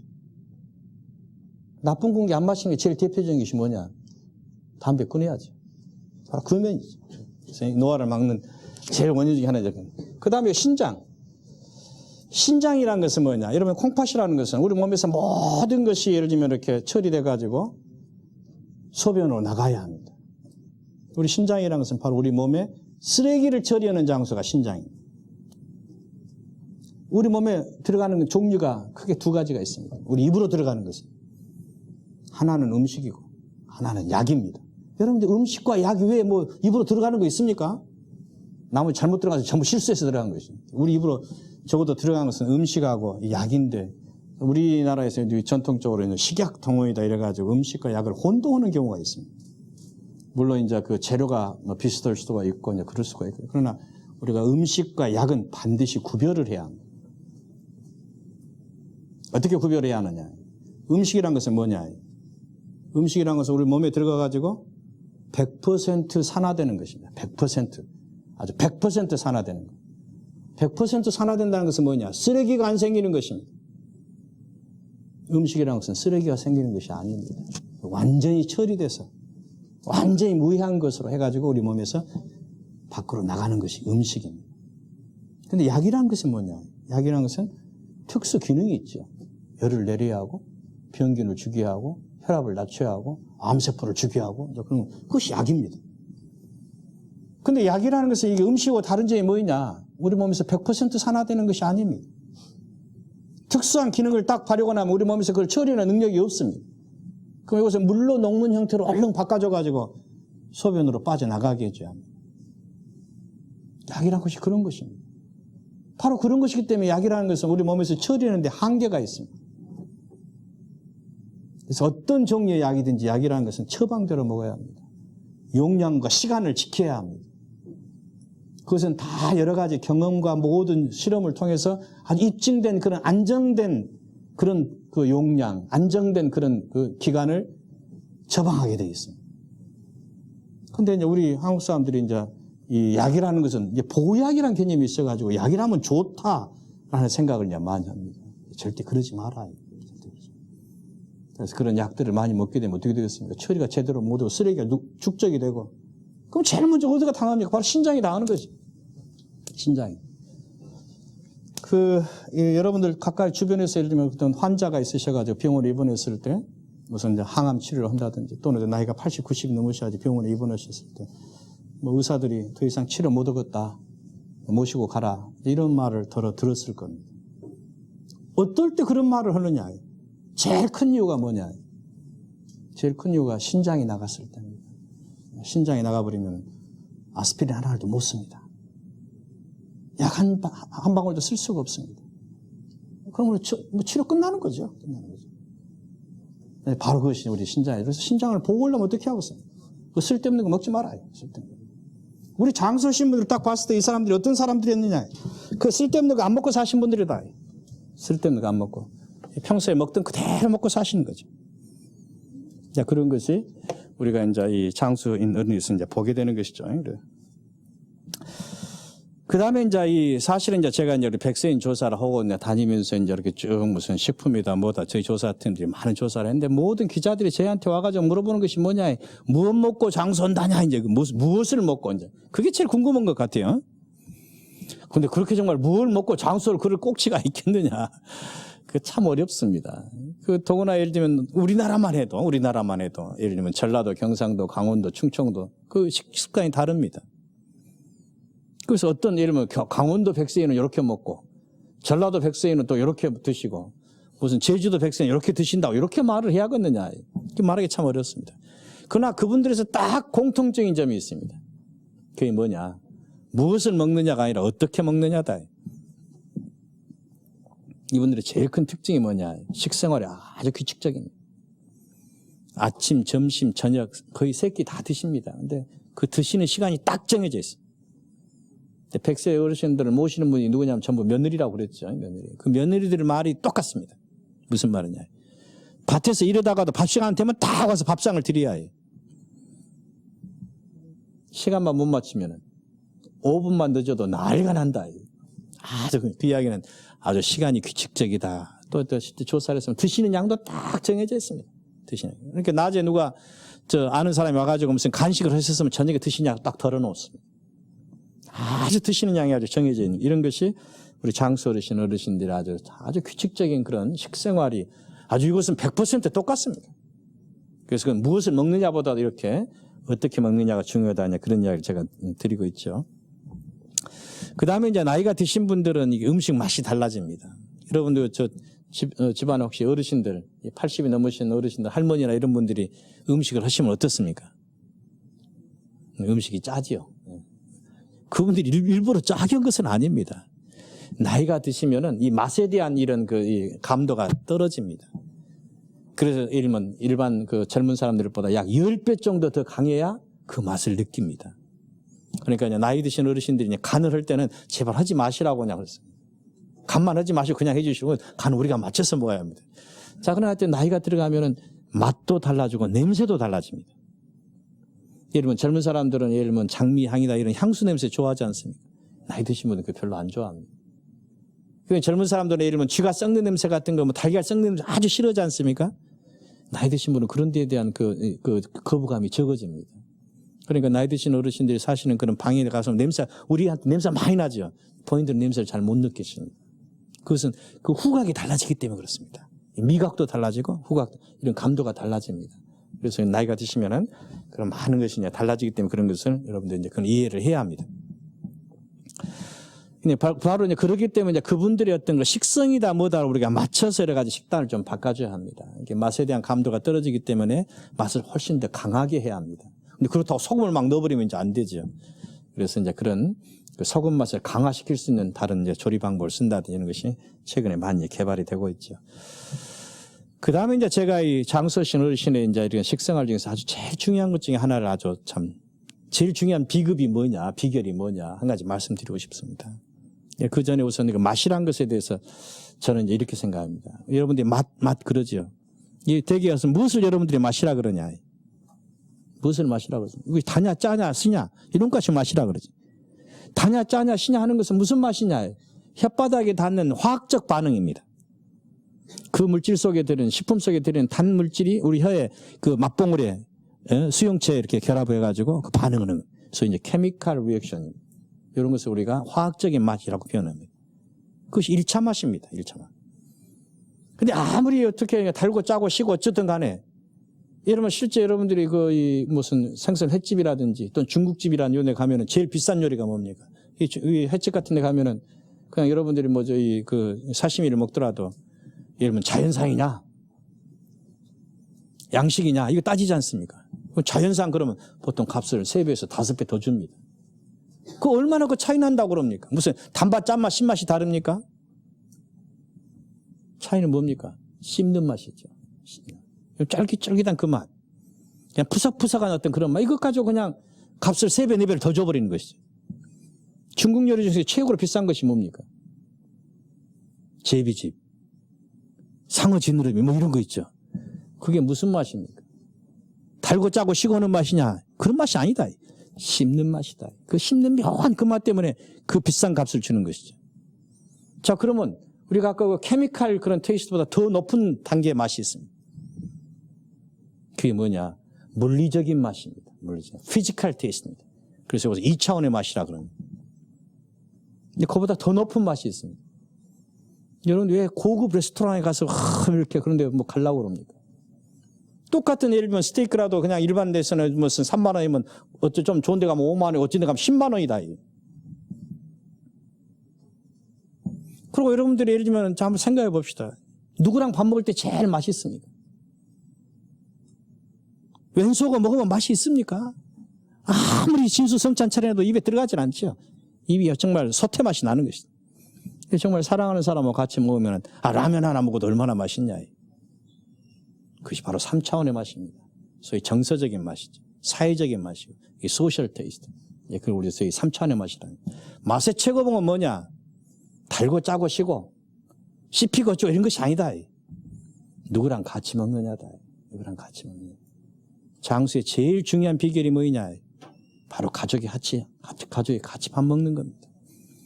전 세계 최고의 장수 지역이라고 되어 있는 데가 지중해 지역입니다. 이탈리아, 그리스, 스페인 이런 데 한번 여러분 가보시라. 그 시골 마을에 한번 가보시라. 밥 먹는 것이 축제입니다. 매일의 밥 시간이 축제입니다. 가족들이 모여가지고 전 가족이 모여가지고 도란 해가면서 우리나라도 그렇습니다. 근데 그게 지금 변해가고 있는 것이죠.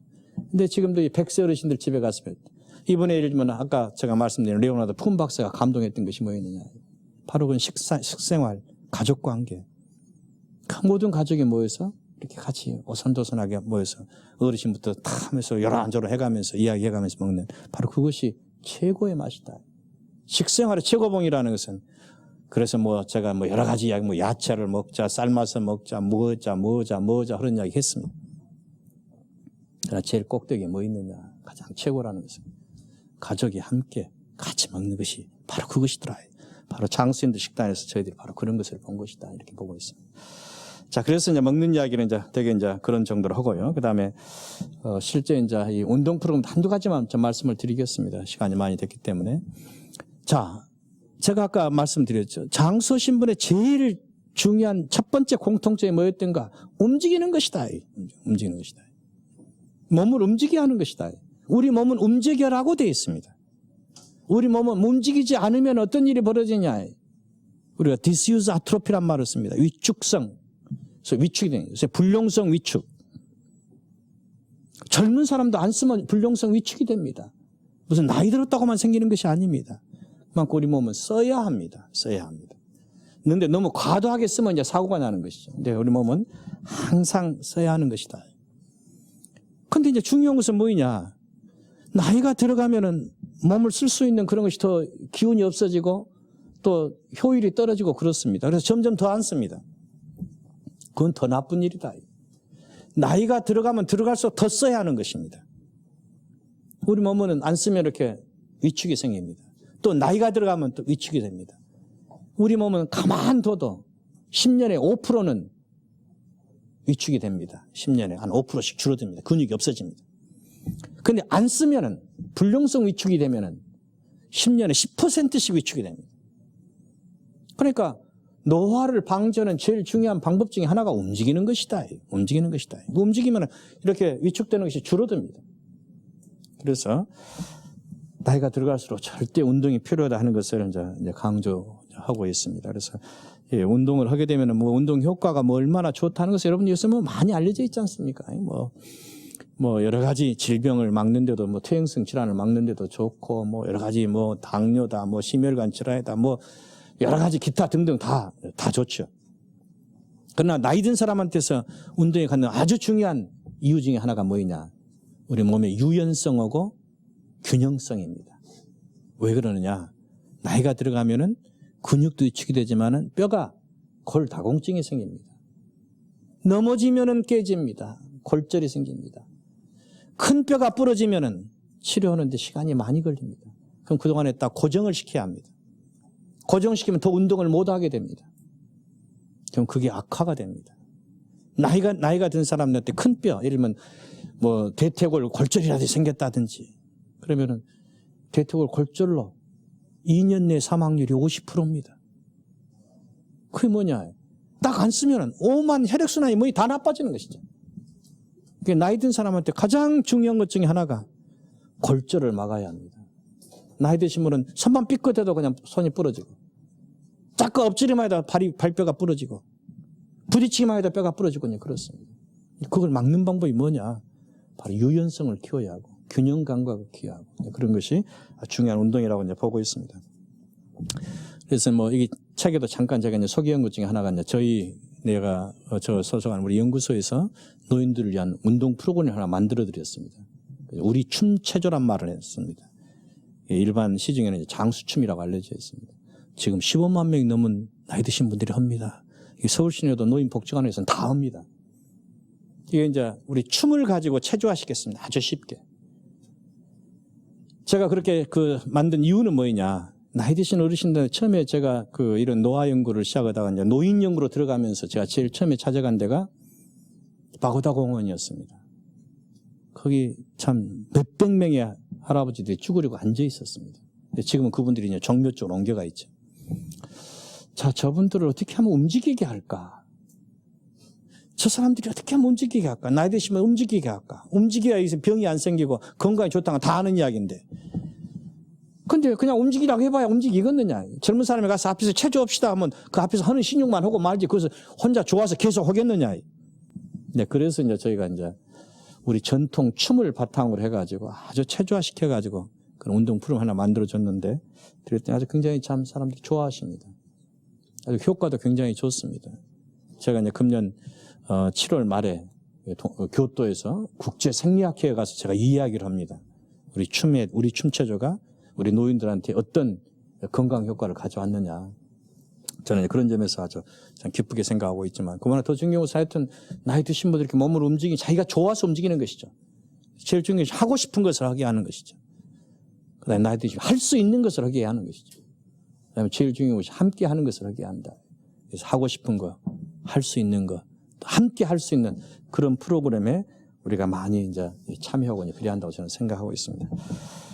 제가 이 100세 어르신들을 이게 만나는 과정에서 이제 그분들의 그 모습을 보면서 장수하면 어쩔까 하는 그런 그 장수의 비결이 뭘까 하는 여러 번 많이 합니다. 근데 이게 보면서 참, 저런 것이구나 하는 생각을 참 많이 하는 것이죠. 그래서 먹는 거, 움직이는 거, 이런 것도 중요하지만 정말 100살 어르신이 저런 분이 다 계실까? 제가 그런 케이스가 정말 참 드라마틱한 그런 케이스들이 제가 여러 번 경험이 있는데, 그 중에 하나는 이러면 제가 전남 구례군에 갔을 때입니다. 산동면에 가서 그 임시 할아버지를 뵙는데 100세 어르신인데 제가 뵈러 가니까 밭에서 이러고 계셔. 연락해서 이제 들어오셔. 이분이 지게를 메고 들어오는 거예요. 지게를 메고. 야, 100세 어르신. 지게를 딱 뿌려놓고 좌정하시길래 제가 인사를 드리고 서울서 이렇게 해서 할아버지를 어르신을 조사하러 왔습니다. 이 양반이 다 하시면서 서울서 왔는가? 예. 그 서울서 온 양반 옹고이 지신이 뭔 말인지 안가? 그래서 말씀을 주십시오. 30분 강의를 듣습니다. 세상에 이 어르신은 100살이 다 되시더라. 낮에는 밭에서 이러시고 밤에는 한학을 하시고 그러시더라. 그런 멋진 분을 만나는 거예요.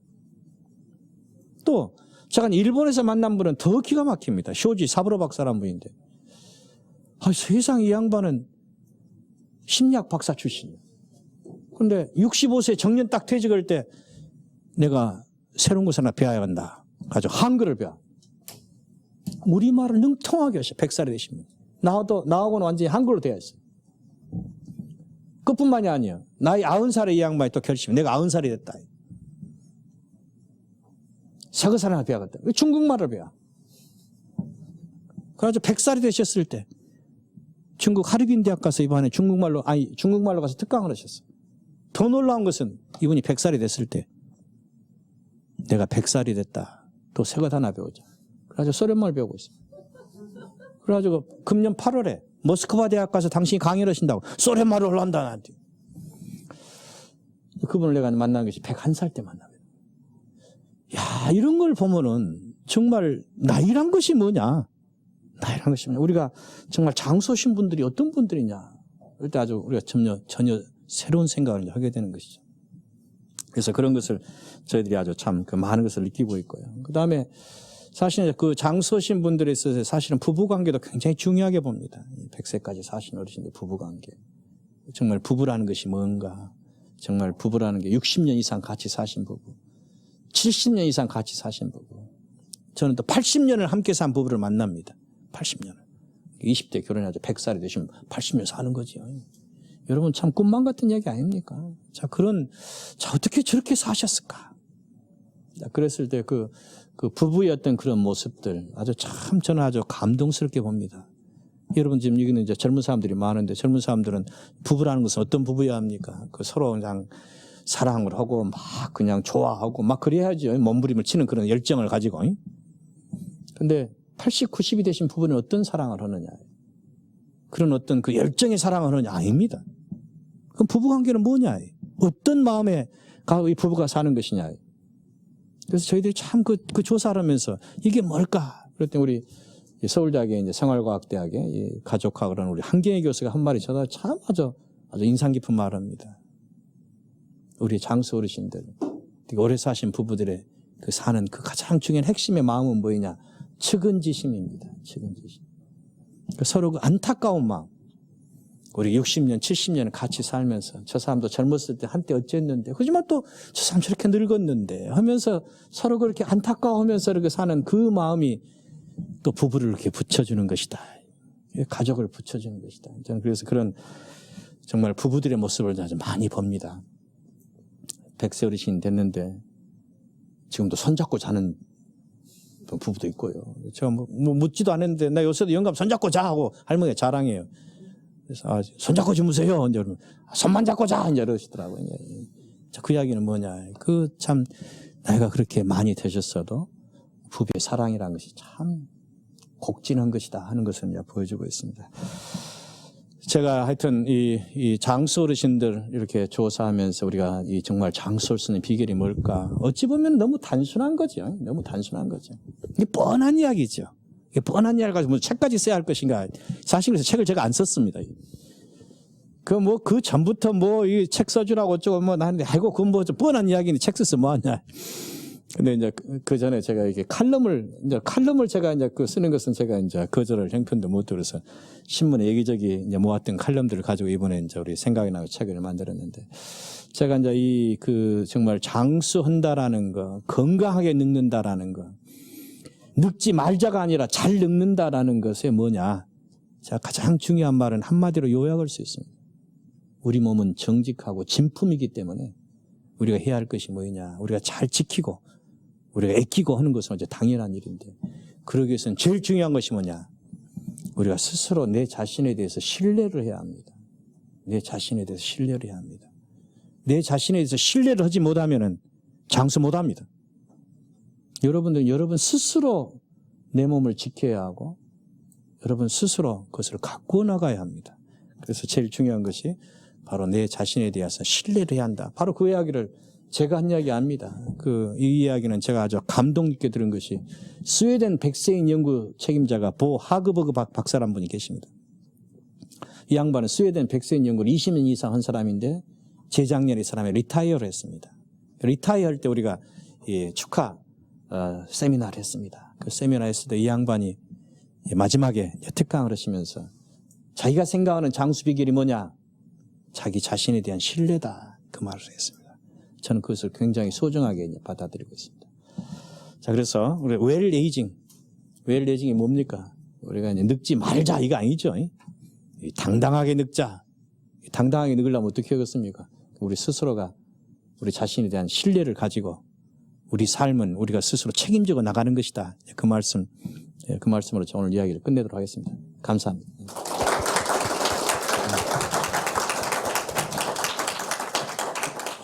혹시 질문 있으면 하세요. 질문하세요.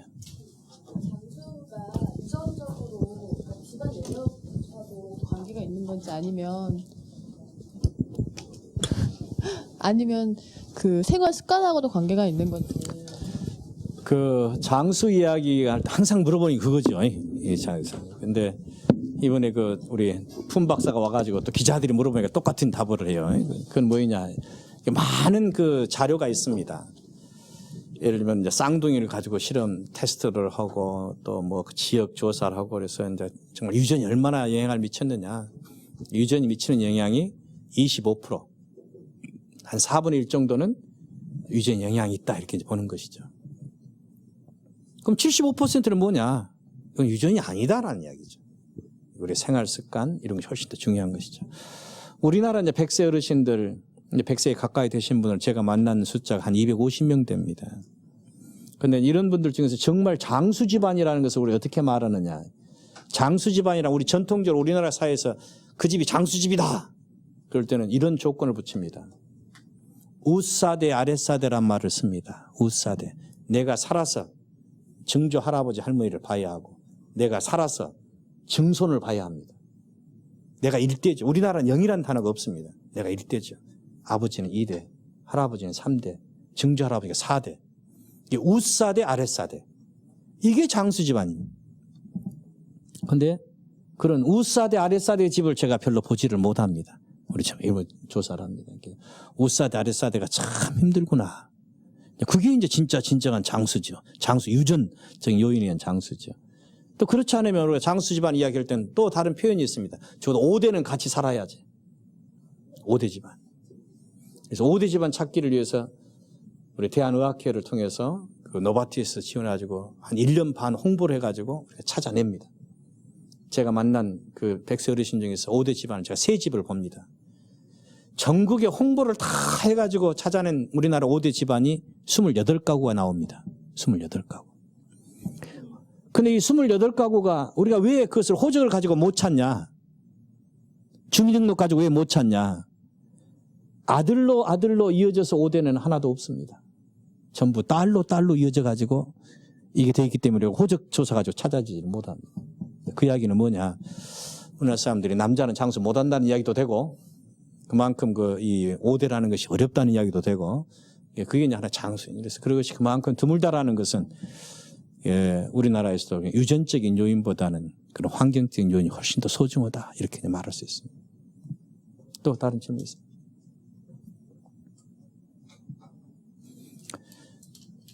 뭐 아무 질문이나 하세요. 뭐 저를 여러분들이 보기가 그렇게 쉽지가 않을 테니까.